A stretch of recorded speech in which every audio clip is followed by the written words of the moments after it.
সরকার দুর্নীতি কোনো ব্যবস্থা নিবে কি, কেন নিবে? এখন কম্বল বাঁচতে বাঁচতে ওনাদের তো নেতা থাকবে না যদি দুর্নীতিবাজদের বন্ধ করা হয়। ওনাদের কয়জন নেতা আছে সহি যারা কোনো দুর্নীতি করে না, যারা সরকারি টাকা খায় না, মন্ত্রী হয়ে বালু বিক্রি করেছে, আপনারাই তো আলোচনা করেছেন টকশোতে। তো সুতরাং যে মন্ত্রিত্ব পাওয়ার পরেও বাংলাদেশে দুর্নীতি যায় না, এর চেয়ে অত অভাগা দেশ কি হতে পারে? করলেও আর আপনারা এমন পাপ করেছেন যে অন্য পাপীদের সহযোগিতা করেছেন, এই পাপ থেকে বেরিয়ে আপনার জীবদ্দশায় আমার জীবদ্দশায় দেখে যাব না যে আপনার জাতীয় পার্টি শুদ্ধ হয়েছে। এখন দরকার নতুন দল, নতুন নেতা, নতুন মানুষ, নতুন ঐক্যবদ্ধ ব্যবস্থা। ব্যবসায়ী ছাড়া একসময় ব্যবসায়ীদের কাছে কালো টাকা থাকতো, এখন সরকারি কর্মকর্তাদের কাছে। এটা তো তিনবার নির্বাচন, ভুয়া নির্বাচন করে করে তাদেরকে ধ্বংস করা হয়েছে। নির্বাচনের আগে গাড়ি দেওয়া হয়েছে, নির্বাচনের আগে টাকা পৌঁছে দেওয়া হয়েছে সরকারি কর্মকর্তাদের কাছে। সেই সব কারণে তাদেরকে দূষিত করা হয়েছে। তারা প্রোটেকশন দিয়েছে সরকারকে, আর সরকার এখন তাদেরকে বলে আমরা আপনাদেরকে মানে বেনজির সহ কাউকে প্রোটেকশন দিবে না। এটা সরকারি কর্মকর্তাদের মনে রাখতে হবে। জাতীয় পার্টি কখনোই সঠিক রাজনীতি করেনি। লেজুর ভিত্তির রাজনীতি, কম্প্রোমাইজের রাজনীতি আর চাপের রাজনীতি করেছে। সুজাতা এসে চাপ দিয়ে করেছে। আপনাদের বনানী অফিসে আমি অনেকবার গিয়েছি, আমি জাতীয় পার্টি না করলেও আমার এরশাদ সাহেব বেঁচে থাকতে অনেকবার গিয়েছি, আরো কয়েকজন পরিচিত লোক ছিল, গিয়েছি। জাতীয় পার্টি যদি সঠিক রাজনীতি করতো তাহলে আজকে আমি হয়তো জাতীয় পার্টিতেই থাকতাম।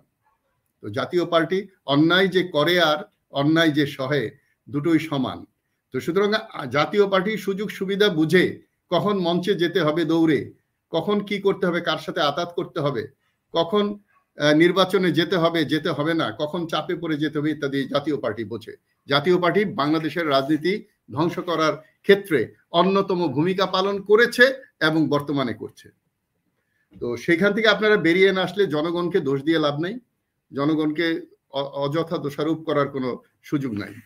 তো আপনি এর আগে, রাজু ভাই এর আগে বলেছিলেন যে আপনি ব্যবসা করেন না, আফসারি ভাই, মনির ভাই জানেন ব্যবসায়ী, কিন্তু আপনি তো এটা জানেন, মনির ভাইও জানে, আমিও জানি, বাংলাদেশে সরকারি দল ছাড়া কোনো ভালো বড় ব্যবসা করা যায় না। যখনই যে দল সরকারে থাকে সেই ছত্র ছায়ায় বাংলাদেশে ব্যবসা করতে হয়। এটা দুর্নীতির একটা সূতিকাগার। যখনই একটি দল ব্যবসায়ী তৈরি করবে তখন দুর্নীতির সূতিকাগার হিসাবে সেখানে কাজ শুরু হয়। দুর্নীতি এমন একটা জিনিস, এই দুর্নীতির পাশে কিন্তু গণতন্ত্র থাকতে পারে না। কারণ গণতন্ত্র থাকতে মানুষের অধিকার থেকে, কথা বলার অধিকার থেকে, প্রতিবাদ করার অধিকার থাকে। তাহলে দুর্নীতি এমন জিনিস যে দুর্নীতি থাকলে আর গণতন্ত্র থাকে না, সাম্য থাকে না, মানবতা থাকে না, এমনকি স্বাধীনতা ও টেকসই থাকে না। সুতরাং আমরা এখন দুর্নীতির কবলে দেশ। বুঝে বলেছিল না, খামচে ধরেছে সেই পুরনো শকুন জাতীয় পতাকাকে। আমরা বোধহয় ওইরকম একটা পরিস্থিতিতে এখন আছি। যাই হোক, আমাদের কিছু প্রশ্নকর্তা আজকে খুব কম প্রশ্ন করেছেন, দুটি প্রশ্ন করেছেন। একটি হলো যে কাজীর গরু কিতাবে আছে গোয়ালে নাই। এটা তো ভোটের যে হিসাব ওই 27 থেকে 42 হয়ে যায়, সেখানেই বোঝা যায়। এটা তো আর অবাক হওয়ার কিছু না। তারপরে উনি বলেছেন বর্তমান সরকার দুর্নীতি কোনো ব্যবস্থা নিবে কি, কেন নিবে? এখন কম্বল বাঁচতে বাঁচতে ওনাদের তো নেতা থাকবে না যদি দুর্নীতিবাজদের বন্ধ করা হয়। ওনাদের কয়জন নেতা আছে সহি যারা কোনো দুর্নীতি করে না, যারা সরকারি টাকা খায় না, মন্ত্রী হয়ে বালু বিক্রি করেছে, আপনারাই তো আলোচনা করেছেন টকশোতে। তো সুতরাং যে মন্ত্রিত্ব পাওয়ার পরেও বাংলাদেশে দুর্নীতি যায় না, এর চেয়ে অত অভাগা দেশ কি হতে পারে? তো উনি আরেকটা কথা বলেছেন, আমরা কি ভোটাধিকার ফিরিয়ে পাবো, এটা ছিল ওনার প্রশ্ন। হ্যাঁ, ভোটাধিকার ফিরে পেতে হলে প্রতিটা নাগরিককে চাইতে হবে যে আমি ভোটাধিকার চাই। যে দেশের মানুষ যেমন সে দেশের, কিছু বলছেন? মাইক্রোফোন অফ ছিল। আপনার কাছে যেটা প্রশ্ন ছিল যে সরকার দেখে না যে এরা পালিয়ে যাচ্ছে। আমি আসছি, আমি আগের কথাই বলেছি, তো আমি ক্রনোলজিক্যালি আসি, খুব দ্রুত বলতে পারবো, এটা বলবো। তো উনি প্রশ্ন করেছিলেন ভোটাধিকার ফিরে পাবো কিনা। ভোটাধিকার ফিরে পেতে হলে যে এখন যে অবস্থা, 71-এ যেমন আমরা একত্রিত হয়েছিলাম, কতিপয় মানুষ এর বিরোধিতা করেছিল, ঠিক তেমনি ভাবে একত্রিত না হলে, ঐক্যবদ্ধ না হলে ভোটাধিকার আমরা আজীবন আর ফিরে পাবো না।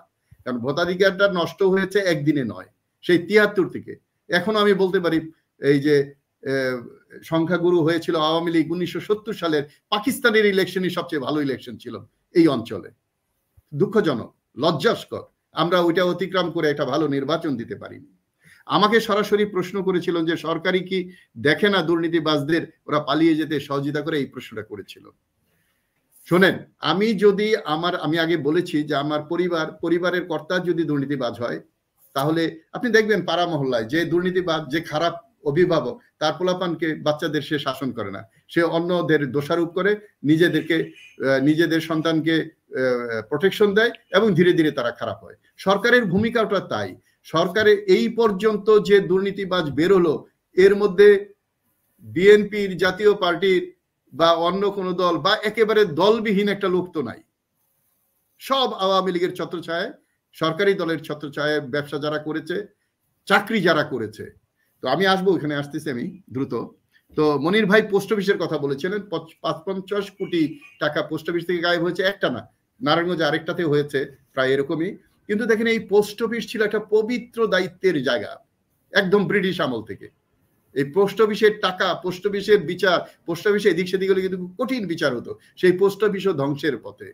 এখন সব বাংলাদেশের পোস্ট অফিস যদি হিসাব করা হয়, আজকে দুঃখজনক আদালত থেকে বলতে হয় যে সকল সরকারি কর্মকর্তাদের টাকার হিসাব নেওয়া হোক। রাজু ভাই বলেছেন আমরা আওয়ামী লীগের সাথে ছিলাম, আমরা বেরিয়ে আসার চেষ্টা করছি। আপনারা বেরিয়ে আসার চেষ্টা করার, শোনেন, একবার যদি একটা জায়গায় ঢুকে যান পাপে, সেখান থেকে বেরিয়ে আসা যায় না। এই নির্বাচনের আগে আপনার জিএম কাদের যখন বেরিয়ে আসতে চেয়েছিল যে আমরা নির্বাচন করব না, তখন 16 জন রেডি হয়ে কিন্তু আবার নেত্রীর সাথে গিয়ে দেখা করেছিল। অর্থাৎ উনি অফ হয়ে গেলে আপনাদের আরেকটা গ্রুপ সেখানে অবস্থান নিত। এইটা জিএম কাদের বুঝতে পেরিয়ে আবার পুনরায় নির্বাচনে গিয়েছেন। তো আপনারা চেষ্টা করলেও, আর আপনারা এমন পাপ করেছেন যে অন্য পাপীদের সহযোগিতা করেছেন, এই পাপ থেকে বেরিয়ে আপনার জীবদ্দশায়, আমার জীবদ্দশায় দেখে যাব না যে আপনার জাতীয় পার্টি শুদ্ধ হয়েছে। এখন দরকার নতুন দল, নতুন নেতা, নতুন মানুষ, নতুন ঐক্যবদ্ধ ব্যবস্থা। এবং বিএনপি যে জাতীয়, আমাদের বিরোধী দলের বড় দল, ওনাদের মধ্যেও পরিবর্তন না আসলে আমরা আন্দোলনে হয়তো সঠিকভাবে করা যাবে না। তো আমি আরেকটা কথা বলি, আপনি বলেছেন ইসরায়েলের মতো বড় শক্তিশালী দেশ হলে সব ব্যবস্থা করা যাবে। আসলে তা না। জনগণের মতামত, জনগণকে মূল্যায়ন না করলে ইসরায়েল তো হওয়া যাবে না।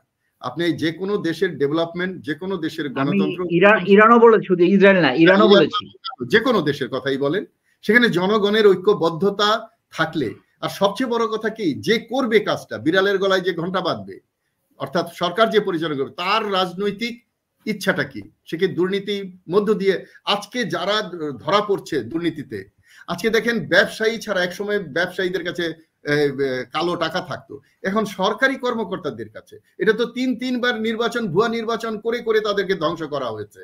নির্বাচনের আগে গাড়ি দেওয়া হয়েছে, নির্বাচনের আগে টাকা পৌঁছে দেওয়া হয়েছে সরকারি কর্মকর্তাদের কাছে। সেই সব কারণে তাদেরকে দূষিত করা হয়েছে। তারা প্রোটেকশন দিয়েছে সরকারকে, আর সরকার এখন তাদেরকে বলে আমরা আপনাদেরকে মানে বেঞ্জির সহ কাউকে প্রোটেকশন দিবে না। এটা সরকারি কর্মকর্তাদের মনে রাখতে হবে। শুধু সরকারি কর্মকর্তা নয়, একদম পিয়ন থেকে শুরু করে একদম ড্রাইভার সবাই দুর্নীতিবাজ হয়েছে। তো সুতরাং সরকারের যে আপনারা বলছেন, এই যে আমাদের যে দ্বিতীয় টপিক, 5টি বিভাগে এখন আর কোনো গৃহহীন বা এই নাই, সরকার বা আওয়ামী লীগের কথা এখন কেউ বিশ্বাস করে না। আমি গ্যারান্টি দিতে পারি, আওয়ামী লীগের কথা আওয়ামী লীগই বিশ্বাস করে না। ওনাদের সাধারণ সম্পাদক কি বলে, ওনাদের কর্মীরা আবার হাসে যে উনি তো এই ধরনের কথা বলে বলে কি একটা অবস্থা তৈরি করছে। বিব্রত হয় সরকারও অনেক সময়। তো সুতরাং ওনাদের মন্ত্রীরাও অনেক সময় এমন কথা বলে, দল এবং সরকার বিব্রত হয়। তো আজকে কথার যে কালচার, রাজনীতির কালচার নষ্ট হয়েছে কথা থেকে। তো সেখানে এখন আমি যেটা বলতে চাই যে এই যে বলা হয়েছে যে 5টি বিভাগে আপনার নাই, নাই, আমি আপনাকে গ্যারান্টি দিতে পারি, আমার এই কথা পরীক্ষা করে দেখেন, তাই যদি হতো, ওই যে বলে না হিসাবে কিতাবে আছে, বাস্তবে নাই, তাই যদি হতো তাহলে গত 4টা টার্মে তো ঢাকা শহরের বস্তি কমে যেত, তাহলে তো ঢাকা শহরের পথকলিরা কমে যেত, তাহলে ঢাকা শহর সহ বড় বড় শহরের যে ভিক্ষুক, আপনি ঢাকাতে বেরোতে পারবেন না ভিক্ষুকের জন্য, দিন দিন বাড়ছে। এই করোনার পর থেকে গ্রাম থেকে মানুষ শহরে আসছে, গ্রামে কয়জন আর এখন ভূমি নিয়ে থাকে, তারা শহরে আসলে মনে করে এটা সেটা করে হয়তো খাওয়া যাবে। তো সুতরাং এই হিসাব কিতাব, যেই দেশের সরকার 5ম শ্রেণীর নির্বাচন পরীক্ষার ফল সঠিক দিতে পারে না, যেই সরকার মুক্তিযোদ্ধা এবং রাজাকারের লিস্ট বানাতে পারে না, তাদের কথা কিভাবে মানুষ বিশ্বাস করবে? তো সুতরাং আমি এখন শেষ দিকে আসছি। আমি বলতে চাই দুর্নীতির গতি বৃদ্ধি পাওয়ার কারণ, এর 1 নাম্বার কারণ হলো আমার মতে যে একটি দল ছাড়া কেউ ব্যবসা করতে পারে না, এটা যখন যে সরকার থাকে, এটা দুর্নীতির একটা উৎস সূতিকাগার। একটি দলের লোক ছাড়া ব্যাংক লোন পায় না, এটাও দুর্নীতির উৎস। একটি লোক বিশেষ দলের কর্মী ছাড়া কোনো সরকারি চাকরি পায় না, এটাও দুর্নীতির উৎস। আপনি দেখেন কোনো চুক্তি সংসদে আলোচনা হয় না, জনগণকে ফাঁকি দিয়ে চুক্তি করা হয়, এটা সবচেয়ে বড় দুর্নীতির অংশ। সংসদে সঠিক বিরোধী দল নাই, এটাও দুর্নীতির ওয়ান অফ দ্য কারণ। যদি সঠিক সুষ্ঠু সঠিক এই লেজুর ভিত্তির বিরোধী দল না থাকতো, বানানো গৃহপালিত, যেটা রব সাহেব তৈরি করে আবিষ্কার করেছিলেন, এই যে রাজনীতি বললেন, এরশাদ সাহেবের সাথে আমি ক্লোজলি ছিলাম, এরশাদ সাহেবের আমলেই তো প্রথম গৃহপালিত বিরোধী দল এর আবিষ্কার হলো। তো আপনারা তো সঠিক রাজনীতি করেন নাই। বিরোধী দলের রাজনৈতিক ব্যর্থতা ও নেতৃত্বের ব্যর্থতা এর জন্য দুর্নীতি, কারণ এর জন্য এতে সরকারের অ্যাচিভমেন্ট, সরকার একেবারে একচেটিয়া হয়ে যাওয়ার কারণে দুর্নীতি হচ্ছে। সরকারি কর্মকর্তা ও আইন শৃঙ্খলা বাহিনীর সহায়তায় নির্বাচনী বৈতরণী পার হওয়া, এটাও এই যে দুর্নীতির একটা উৎস। এগুলো বিশ্লেষণ করতে গেলে অনেক সময় লাগবে। নির্বাচন ব্যবস্থা, এখন নির্বাচন ব্যবস্থা থেকে শুরু করতে হবে আমাদের দুর্নীতি বন্ধ করা। আপনি দেখেন যদি কোটি কোটি টাকা লাগে নির্বাচন হতে, আপনাদের কি মনে নাই রাজশাহী না কোথায় বলছে 27 কোটি এত লাখ টাকা আমি খরচ করেছি, এটা তো আমার উঠাইতে হবে। তাহলে দুর্নীতি বন্ধ করতে হলে বাংলাদেশে সর্বপ্রথম যে কাজটি করতে হবে সেটা হলো নির্বাচন প্রচার, সরকারি খরচে সরকারের মাধ্যমে নির্বাচন কমিশনের মাধ্যমে প্রচার করতে হবে, কোনো টাকা যেন কোনো ক্যান্ডিডেট খরচ করতে না পারে। সেখান থেকে শুরু করতে হবে দুর্নীতি দমন করা। আমরা দুর্নীতি দমন কমিশন বানাবো আর তাদেরকে যে ওখানে ওয়াশিং মেশিন হিসাবে তৈরি করব, এইভাবে দুর্নীতি হবে না। এখন আমাদের একটা বিরাট বৈপ্লবিক পরিবর্তন দরকার, একটা রিফর্মস দরকার সারা দেশে। অতএব আমি মনে করি বাংলাদেশের মানুষকে মোটামুটি ঐক্যবদ্ধ হতে হবে। ভোটাধিকার না থাকলে কোনো অধিকার থাকে না, সেটা হয়তো মানুষ এখন বুঝতে পেরেছে। আর 4 বার 5 বার 6 বার 10 বার তো আর সরকার আসবে না, সরকার পরিবর্তন হতে হবে। এমন সরকার তৈরি করতে হবে যেই সরকারের মধ্যে সদিচ্ছা আছে, দেশপ্রেম আছে। দেশপ্রেম এবং দুর্নীতি একভাবে চলতে পারে না। আমি একটা উদাহরণ দিয়ে বলি, আমাদের সমস্যা আরেকটা আছে, সেটা রুয়ান্ডা একটা দেশ যেটা গৃহযুদ্ধের মাধ্যমে ধ্বংস হয়ে তছনছ হয়ে গিয়েছিল, এবং গত 15 বছরে তারা 15-20 বছরে উন্নতির শিখরে পৌঁছে গেছে একটা আইন করার মাধ্যমে। তারা একটা আইন করেছিল যে আজকে থেকে অতীতের কোনো কথা বলা যাবে না, কোনো ব্যক্তি, কোনো গোষ্ঠী, কোনো দল অতীত নিয়ে আলোচনা করতে পারবে না, ভবিষ্যৎ নিয়ে কথা বলতে হবে। এই আইন করে তারা দেশকে সঠিক করেছে। আমি বর্তমানে মনে করি বাংলাদেশের অতীতকে বন্ধ রেখে ভবিষ্যতের দিকে তাকিয়ে, ভবিষ্যতের যে আমরা অন্য একটা দেশের করায়ত্তে চলে যাচ্ছে কিনা, তাদের আগ্রাসন থেকে আমরা মুক্তি পাবো কিভাবে, নাকি আবার সেই নীল চাষীদের মতো আবার সেই ট্রেন দিয়ে তারা ঢুকবে। তারা আসছিল জাহাজে করে, আর এখন হয়তো ট্রেন দিয়ে কেউ এসে এই দেশের স্বাধিকার ধ্বংস করবে।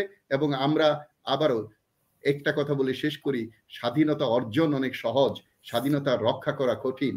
আমাদের আজকে জাতির যে অবস্থা, আমাদের যে রাজনীতির যে অবস্থা, আমাদের সমাজের যে অবক্ষয় হয়েছে রাজনৈতিক কারণে, বিদ্বেষের রাজনীতি, মারামারি কাটাকাটি, আপনি দেখেন কোন সভ্য দেশে রাজনীতির যত এত খুন হয়, এই খুনের রাজনীতি বন্ধ করতে না পারলে এবং সঠিক রিফর্মস তৈরি করতে না পারলে আমার মনে হয় বাংলাদেশের মুক্তি নাই, এবং বাংলাদেশ আবার বহু বছরের জন্য হয়তো আমরা পরাধীনতার স্বাদের অর্জন করার দিকে আগাচ্ছি। অতএব সাধু সাবধান, সচেতন হতে হবে সবাইকে।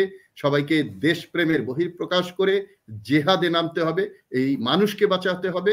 দেশ বাঁচবে, দেশ বাঁচলে দল বাঁচবে। দেশকে ধ্বংস করে কোনো দল টিকে থাকতে পারে না, এমনকি আওয়ামী লীগও নয়। ধন্যবাদ সবাইকে।